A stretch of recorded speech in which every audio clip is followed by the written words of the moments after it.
नहीं आज माछ तरकारीटा बनी माछ तरकारीटा एत टेस्टी होता जे सार कहले मुझे कदली पत्र जमे खाइमी तो चलतु कौ माछ थिला और कौ प्रोसेस बनी तरकारीटा एत टेस्टी होता आदि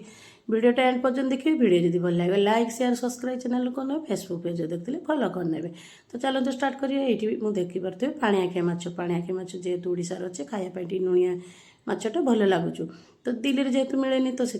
पाणिआखिया माछर ही रेसीपीटा बनी शिला माछ भाजिकी रखिनेली माने खाए भजा और पाणिआखिया माछर यहाँ बनइबे पाणिआखिया माछर ये रेसीपी ये प्रकार बनइले बहुत टेस्टी लगे थोड़ा ट्राए करेंगे आपण बहुत प्रकार बनते तो से माछ को भाजी नेली फुलकोबी बैगण को लुण हल्दी दे फ्राए कर सैड रखिदेव कड़े बसैक तेल दबा पियाज दबा अदा रसुण जीरा पेस्ट दबा आउ जी गुंड मसला आम आड करदे आ टमाटो टी अधिका देदेवे ये मुझे 3टा टमाटो देती बड़ बड़ चप करके सब मसला कषेबा भलसे गोटे 2 मिनट